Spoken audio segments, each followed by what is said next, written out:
Hello les amis, c'est un plaisir de vous retrouver pour une nouvelle vidéo. J'ai reçu mes deux softbox, comme vous pouvez le voir, la qualité de la lumière a changé et notamment la qualité de l'image forcément parce qu'avec un peu plus de lumière, la caméra peut capter un peu plus de détails. Aussi Cornus, maintenant le pigeon il se voit beaucoup mieux je pense.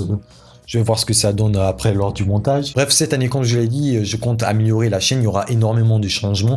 Alors, peu importe les moyens, peu importe combien je vais investir, mais je vais me donner à fond. En regardant les vidéos que j'ai postées sur ma chaîne, je me suis rendu compte que j'ai beaucoup plus parlé d'attaque, d'offensive attaque, que de prévention. Certes, à la fin de chaque vidéo, je montrais comment se protéger des différents types d'attaques, notamment quand j'avais parlé du phishing ou l'attaque DDoS. Mais j'ai fait très peu de vidéos qui montraient comment se protéger et notamment protéger son ordinateur des hackers. Aujourd'hui, on assiste à une génération connectée 7 jours sur 7 à Internet, que ce soit en utilisant les réseaux sociaux, les applications de messagerie, le clouding, les solutions de clouding, etc., etc. Du coup, tous les jours, nous manipulons des données personnelles, que ce soit sur Internet ou en local. Et indirectement, nous les mettons en danger. Supposons que vous venez de recevoir un laptop ou un desktop ou que vous en possédez déjà un, mais vous ne savez pas par quoi commencer pour protéger votre ordinateur. Aujourd'hui, c'est ce qu'on va faire. Je vais vous montrer comment, à l'aide de 5 ou 6 gestes assez simples, vous pouvez protéger votre ordinateur. Alors, je vous inviterai à suivre la vidéo jusqu'à la fin et après la vidéo, mettre en pratique ce que vous avez appris. En numéro 1, protéger le BIOS par un mot de passe. Le BIOS, Basic Input Output System, est le système de base de votre ordinateur.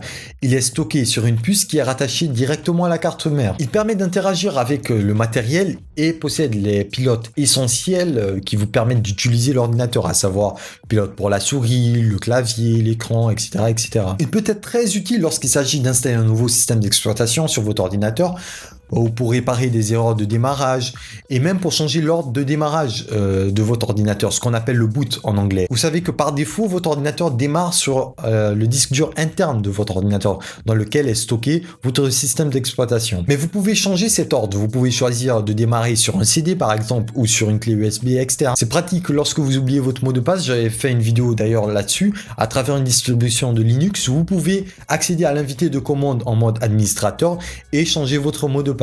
Mais si vous égarez votre ordinateur ou si vous le laissez quelque temps sans surveillance, une personne mal intentionnée équipée d'une clé USB sur laquelle il a stocké une distribution de Linux peut accéder à vos données, à vos fichiers, à vos répertoires directement. Il peut même changer votre mot de passe. C'est pour cela qu'il est important de définir un mot de passe pour le BIOS et de vous assurer que votre ordinateur démarre bien sur votre disque dur interne. En numéro 2, définir un mot de passe complexe pour votre session. Vous avez fini de définir un mot de passe pour votre BIOS, c'est parfait. Maintenant, il faut définir un mot de passe complexe pour votre session. Aussi, si vous êtes administrateur, sachez qu'il y a une session par défaut que Windows crée, qui est la session administrator. Vous devez aussi définir un mot de passe complexe pour cette session. Pour voir les différentes sessions qui sont créées sur votre ordinateur, vous pouvez à l'aide de l'invité de commande entrez la commande NetUser, vous verrez ce compte administrateur. Ensuite, pour changer le mot de passe, il faudrait déjà vous assurer que vous ayez lancé l'invité de commande en mode administrateur.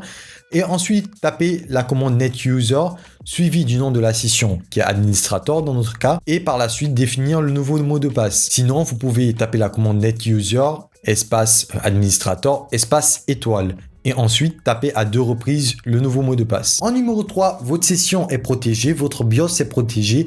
Vous devez installer un antivirus authentique. Je ne cesse de le répéter, un antivirus authentique est obligatoire, surtout lorsque vous avez le système d'exploitation Windows. Ça peut paraître vulgaire, mais je le dis souvent, utiliser Windows sans antivirus, c'est comme aller aux putes sans protection. À tous les coups, tu es sûr de choper un virus. Les nouvelles générations d'antivirus ne protègent pas juste votre ordinateur des virus, mais de tout type de malware, tels que les Trojan, les VR, etc., etc. Personnellement, j'utilise Kaspersky Total Security. Il me permet de protéger mes navigateurs, me permet de contrôler le trafic du réseau, est équipé d'un pare-feu, permet de gérer le contrôle parental, car j'ai une deuxième session pour les invités et je voudrais pas que les personnes fassent du n'importe quoi ou téléchargent du n'importe quoi lorsqu'ils utilisent mon ordinateur. Il me permet de contrôler les applications et de gérer leur mise à jour. M'offre des solutions de stockage de données et de mots de passe, me permet de créer des coffres virtuels afin de protéger des données sensibles et a aussi un tas d'autres options. Et je me souviens dès qu'il est sorti, je l'avais payé, je pense à 30 ou 40 euros, pas plus pour l'année. En numéro 4, effectuer les mises à jour. C'est un conseil que je vous avais déjà donné, effectuer les mises à jour au moins une fois par semaine. Ce mois-là, pour les particuliers et non les entreprises, Windows arrête de vous fournir les mises à jour. Alors migrez dès aujourd'hui vers Windows 10. Les mises à jour sont importantes parce qu'elles permettent de corriger les bugs, mais aussi de remédier aux vulnérabilités de votre système d'exploitation et notamment aussi des applications. Et comme je vous avais expliqué sur la vidéo où je parlais comment les hackers font pour passer un antivirus, les antivirus vous enverront souvent des mises à jour avec les nouvelles signatures de nouveaux malwares qu'ils ont découverts. Il faudrait absolument les télécharger. Votre BIOS est protégé, votre session est protégée et votre système d'exploitation. Il est temps maintenant de cacher votre webcam. Il est important de cacher la webcam car même si nous possédons un antivirus, il se peut qu'on télécharge un malware qui réussisse à passer notre antivirus et notre pare-feu.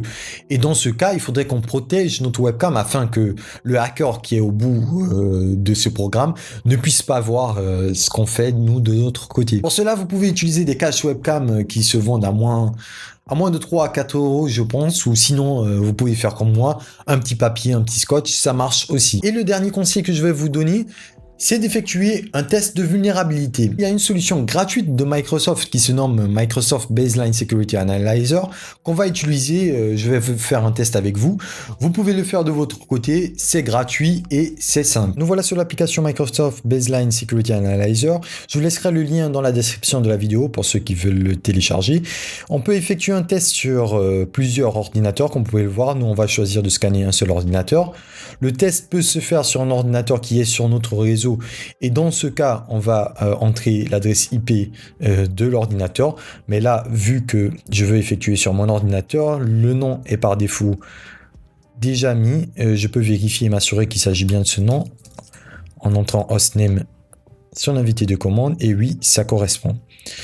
Pour effectuer le test, on va effectuer un check for Windows Administrative Vulnerability. Donc, on va laisser tout ça cocher, tout cela.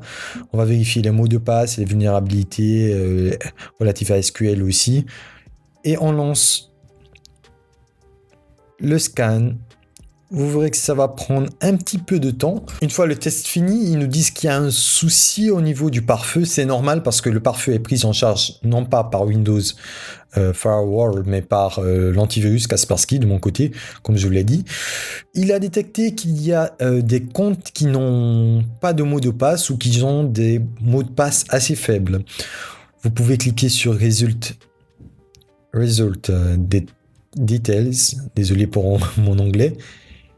Et voilà, ils nous disent que pour 3 comptes ici, les mots de passe sont faibles. Alors, c'est pas un souci pour cela parce que c'est des mots de passe par défaut que je n'ai pas activé.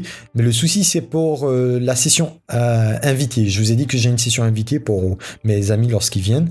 Le mot de passe est faible. En fait, il y a pratiquement pas de mot de passe. Je pense que je n'ai pas mis de mot de passe, c'est pour cela. Oui, qu'est-ce qu'ils ont dit? Ici, mot de passe expiration aussi. Ah non, là c'est relatif à l'expiration. Oui, les mots de passe n'expirent pas. Pour aucune session, je n'ai défini que les mots de passe expiraient. Ça aussi, c'est un problème. Il faudrait que je change ça dès aujourd'hui. Il faudrait que les mots de passe expirent chaque 2-3 mois, par exemple, pour devoir les changer à chaque fois. Et il faudrait que je définisse un mot de passe pour cette session, même si c'est une session invitée, mais c'est important de définir un mot de passe. C'est ainsi que s'achève cette vidéo. J'espère qu'elle vous aura plu. Dès maintenant, vous pouvez mettre en pratique ce que je vous ai appris. Le BIOS, le plus important, dès maintenant, dès que vous finissez cette vidéo, pour ceux qui ne l'ont pas fait, définissez un mot de passe pour votre BIOS. Alors pour définir et pour accéder au BIOS, ça dépend du matériel que vous avez, ça dépend de l'ordinateur. Par exemple avec HP, il suffit qu'au démarrage j'appuie sur F10 pour accéder au BIOS. Néanmoins, vous pouvez chercher sur Google vite fait comment accéder au BIOS suivi du matériel, du nom et de la marque de votre ordinateur. Vous verrez, c'est assez simple. Si cette vidéo vous a plu, hackez-moi les pouces bleus, laissez-moi vos impressions en commentaire. Je vous souhaite une excellente fin de soirée ou excellente fin de journée, ça dépend du moment à laquelle vous allez suivre la vidéo. À la vidéo prochaine les amis, prenez soin de vous, ciao.